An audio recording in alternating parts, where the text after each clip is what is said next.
Lazada, para kanino?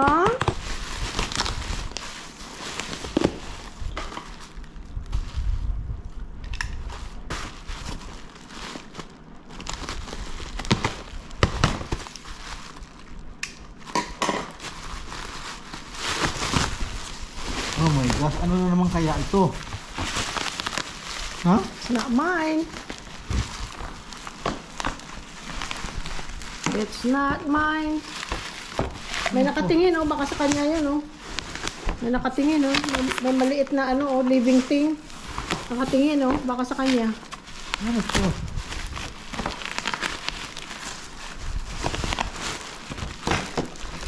Hi, very nice. Very good. Sige, hawakan ko. Oh my God! Para kay Sky na naman? Yes, sir. Ay, ay, ay. Oh my God, Sky! Lalagyan mo dyan ng... Teka, alisin mo ito. Ano ba Ito, naman ito si Sky? Puro na Sky talaga. Ito, lalagyan mo ng pad dyan sa ilalim. Wala nang para kay Louie Boy. Tapos, dyan siya. Ito ang toilet niya. So, yung ihi, didiretso lang doon. Ito, ano to? Ang pupo niya, ganyan lang kaliit, guys, oh. Para saan to? Ayan, ilalagay mo yan kung saan mo gusto. Para dyan, yan ang ano niya, target niya. Para kung saan siya, ano, kung saan siya iihi. Hindi, lagay mo doon sa gitna dito. Ha? Diyan. Hindi naman siya iihi ng... Ay, paano ba? Yan, iihanap mo lang ng pwesto. Matutumba. Siguro i-click-click mo siya. Ayan, ang galing mo talaga. Diyan ilagay ko dun sa dirty kitchen. Tapos labas-pasok na lang siya dun sa kusina. Para to do his business. Tapos ang dali, guys, oh. Dali mo dun sa labas. Tapos lagyan mo sabon at i-hose mo. Di, bongga. Tapos ito, na. para kanino to? Para sa kanya na naman to, sigurado. Hindi, wala akong order. Hindi Tingnan sa akin natin, yan. Para sa kanya na naman yan, sigurado. Yan, para sa kanya. Hindi. Sa'yo yan, ha? Oh, buti naman. Mahulog. Buti naman para kay Louie Boy na. Nasaan ang ano niya? Dulo niya, ito. Oh my gosh, akala ko para naman kay... Para yan sa kanya niya, guys, oh. Para Parang naman baril. kay Honey. Ano ba yung tawag dyan? Multi-purpose torch. Yan, ganyan, oh. Kahit sa pagluto, pwede. Yung mga flan, lagyan mo sugar sa babaw tapos susunugin mo para mag-caramelize, pwede. Ayun! Wow. Oh. Sayang! Chinecheck muna. Yan, ganda guys, oh.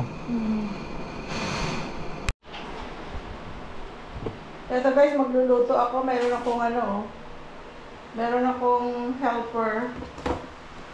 Ayan ang ano niya, dog toilet niya. Hindi pa niya nagagamit. Dahil tulog siya kanina. Uy! Uy, saan ka pupunta? Ito guys, luluto natin. Ampalaya. Isa. Lalagyan natin ng giniling. And of course, lagyan din natin ng konting itlog. Kung walang giniling ngayon, dami kong itlog na nilalagay. Mas masarap kung maraming itlog. Pwede pa rin damihan ng itlog kahit may giniling. It's up to you. We'll see, ha? Okay, magluluto na tayo. Guys, dito ako kanina nagluto ng itlog ni Louie Boy. Tapos tinakpan ko para na hindi madumihan. Para dyan na tayo magigisa. Initin muna natin.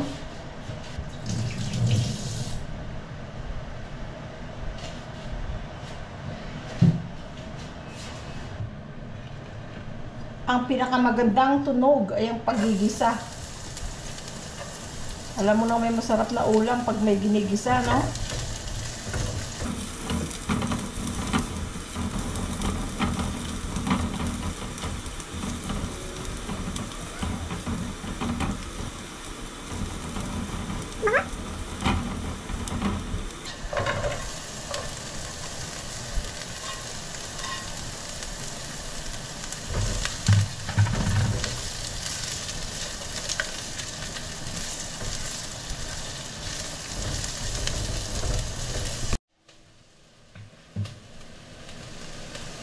Lagyan natin ng giniling na baka.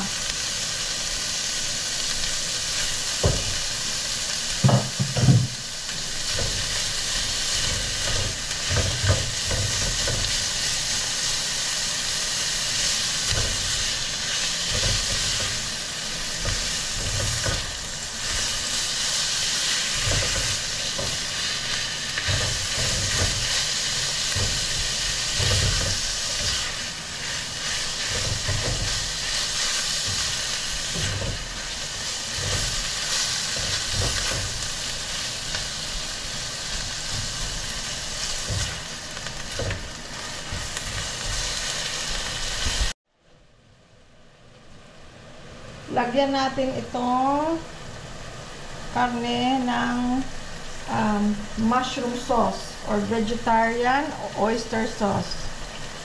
Lahat ako pag nagluluto tansya. Yan lang natutunan ko kay Louie Boy. Tansya. Depende sa iyong panlasa.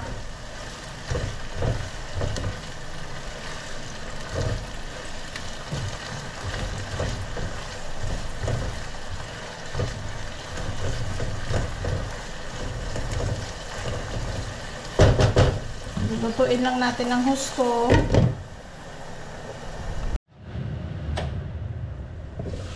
Guys, oh, yan palang ulam na. Enough na yung giniling ko, so pwede nang hindi nalagyan ng itlog. Sobrahan na ng itlog. Si Louie Boy, lagi na lang may itlog na.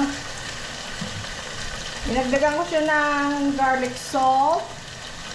Ngayon, lagay natin to.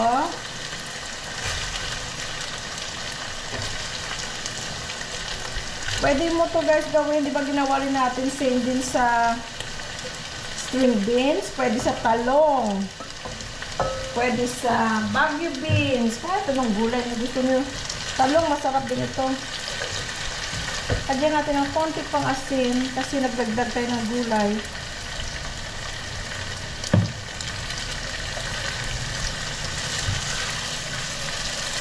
Wow, ang sarap!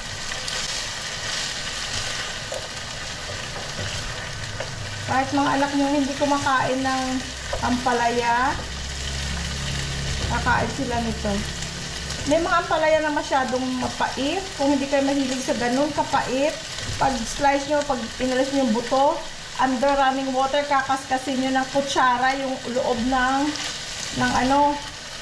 ng ampalaya para maalis yung puti. Kasi mapait yun. Yung vitamins hindi naman maaalis. Yung iba, hinuhugasan pa sa asin. Ako hindi na. Hindi na hugasan mo lang na mabuti sa under running water. Sara natin ng sandali.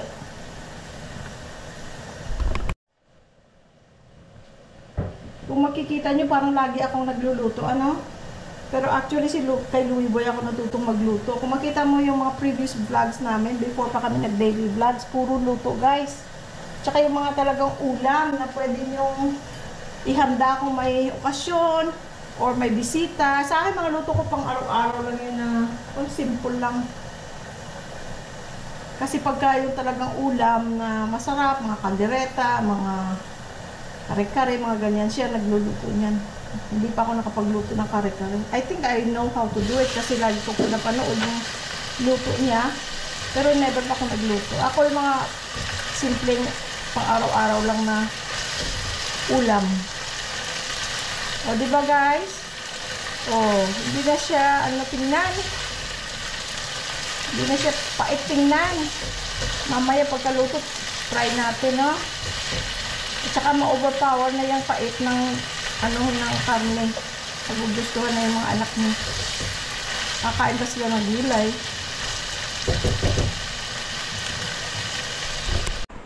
Ayan guys. Init. Ayan ang aking handy-dandy electric fan. Pero mainit kasi nga, mainit sa labas. Wala namang aircon dito sa dirty kitchen. Pwede rin magluto doon sa loob. Kaya lang, another lilinisin. O, dito na lang ako, diba? Oh. Ay, ito pala guys, pakita ko sa inyo. Ayan. Dinala pa namin yan dito dahil di ko maiwan-iwan Hindi ko rin maipamana sa mga bata dahil kasi we don't have space, lagi nila sinasabi. Tsaka hindi naman sila, luto nila, yung luto lang nila sa sarili nila. Mga Rachel Ray, they're not expensive. I always buy them on sale. I used to collect them. So ito yung mga nauwi ko. So sa lahat yan, may isa lang na nabasag pero maliit lang siya. Dahil diba sinip namin. So, happy ako na nauwi ko dito. Kasi yan, pwede kang mag-bake. Pwede mo lagyan ng ulam. Kahit ano. Okay guys, ito na nga pala yung atong niluto.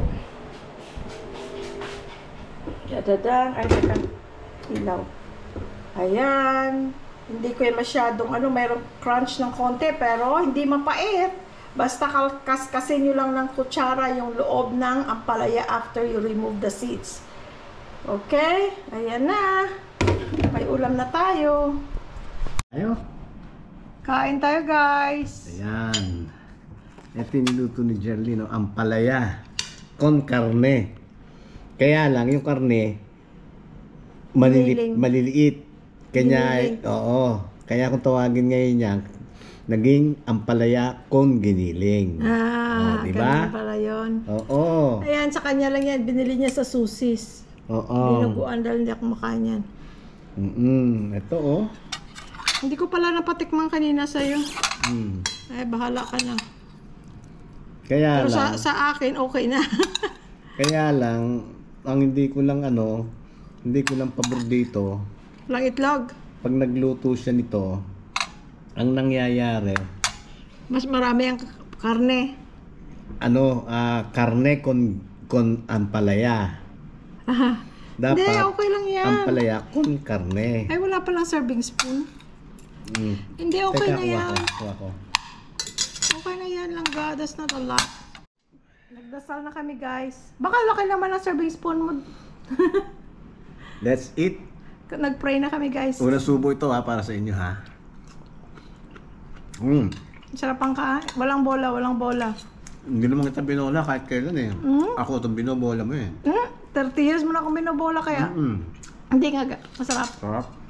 Kasi siya, pag ayaw niya, sinasabi niya sa akin. Talaga sinasabi niya. Kung ano kulang, kung ano sobra. Ganon din ako sa kanya sinasabi ko pag hindi ko gusto. Di ba? Buti yung gano'n nagkakaintindihan. Yeah. Kaysa magbulahan kayo ng magbulahan.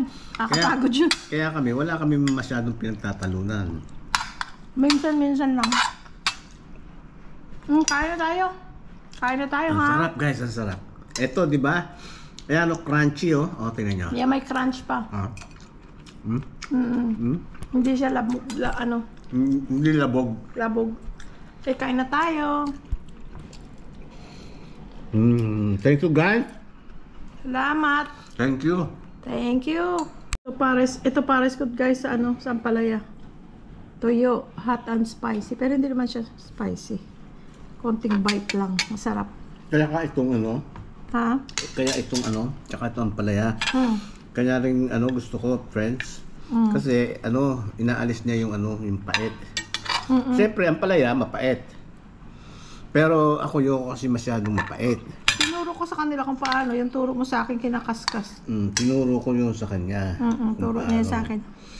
Ngayon, talaga may kumakain ng mapait, okay lang sa kanila. Pero ako hindi. Kanya, yung paraan ko. May pait siya pero hindi yung pait. Kahit yung mga hindi kumakain ng ampalaya, mapapakain sila. No? Pero may mga mahilig talaga sa mapait. Dahil huwag nyo nang kuskusin. Sarap. Okay, kain na tayo. Ito ngayon ang drinks natin, Tira lang yan nung nandito yung mga kapatid ko. Yung Coke, kaya ininom na namin. Tirang isang bote na hindi nabuksan. Otherwise, hindi kami bumibili na. Bali katagal na. Gano'ng katagal na yan? Wala pa, isang buwan. Nag-isang buwan na. Isang buwan na. Ano na ba ngayon? Hindi ko alam. 2030 na eh. Oo, mahigit na isang buwan. First. Pero hindi naman siya nabuksan noon, kaya pwede pa. Kasi hindi namin bumibili. Dati, grabe ako sa soda. Noong unang bago kami mag-asawa, no? Tapos, pina-stop niya ako. Umiinom ako ng soda pag nasa labas. Yan ang chance ko makainom ng soda. Otherwise, hindi na kami bumibili na para dito sa bahay. Meron kasing tao, ginagawang tubig yung soda. Hindi mabuti sa kidney, sa diabetes. Hindi sila makakain pagka walang soda. Ngayon, ang problema nun, kidney. Yun ang Tsaka diabetes. Yun ang titirahin sa iyo nun, kidney. Dapat sa tao, yung may tubig. Ganon. Ayun, kain mo tayo. Okay.